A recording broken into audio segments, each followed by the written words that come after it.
Talk about much tactical advantage to security situations. This is if the police have the ability to, if they need the ability to control the light, they can. Because there's a lot of control with cell phones, the internet, and they can dial in a light to say, okay, come on, come off, whatever they need. Cell phone controls or substantial energy load minimization. And this is primarily how they're being sold. They're far more efficacious and use far less energy than the standard lamp. But there's a pitfall with that, and I'll address that in a moment. New technologies, you can have every one of those lights can have its own IP address, and it can be monitored. You can tell what the output is. You can see how hot they are. You can lower them and dim them by IP address, by time. It can be, if there's an emergency situation, you can have the light in front of the address blink, and emergency personnel can go right to it.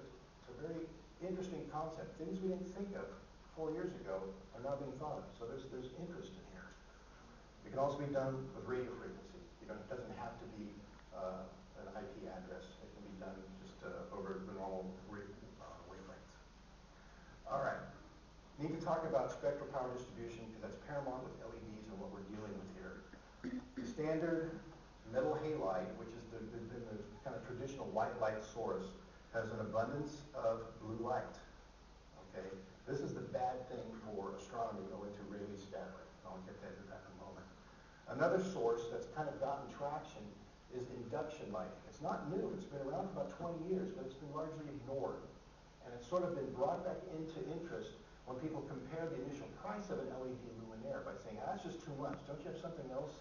I want to save energy, but I also want to go to that white light. So they're moving into this induction. And it has a tremendous amount of blue light. It's terrible. And the reason I mention this here is because at Palomar Observatory, San Diego, they're switching to this. It's terrible.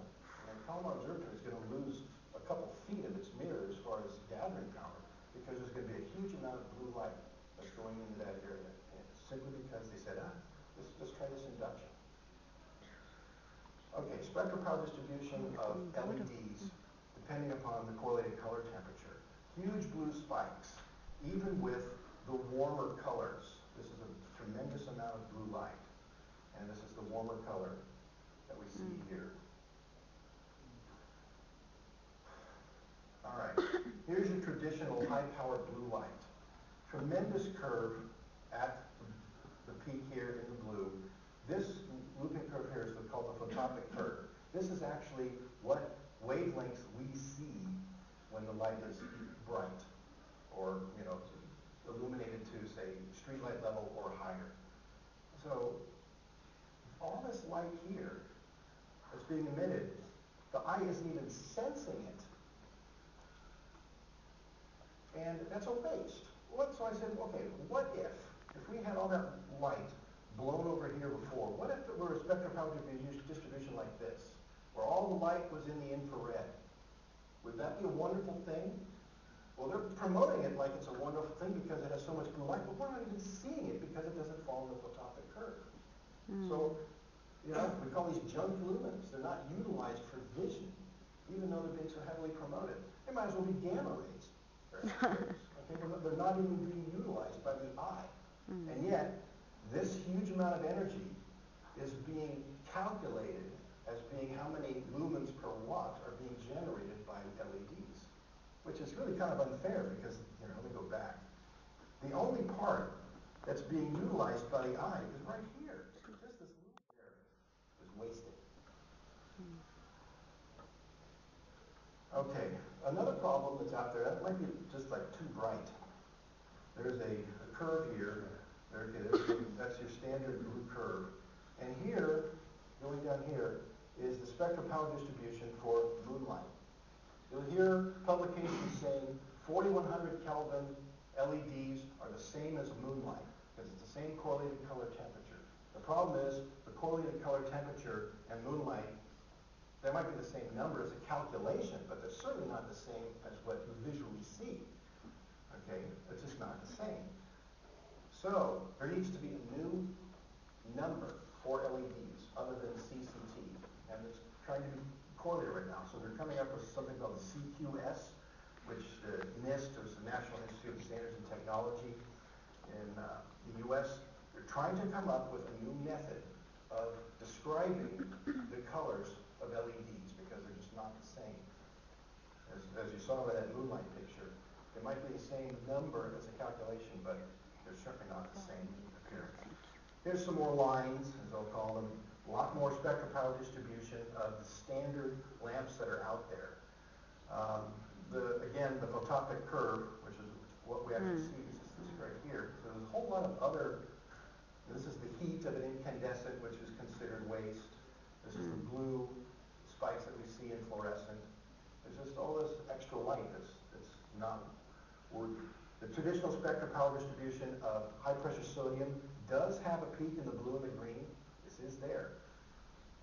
It becomes important when you consider Rayleigh scattering. This is low pressure sodium with that huge peak at 589 nanometers. This is deemed the preferred one for astronomical purposes because of the very limited amount of light that's contaminating the sky. It's narrow as far as that can be an area avoided for research, and it has no blue light, so there's no Rayleigh scattering problems. There's problems with low pressure sodium.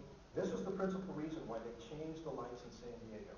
Okay, is because these are the lights, the street lights. They also happen to be the same color as street lights, as for traffic signals. Here are the same signals, though, showing the light is green.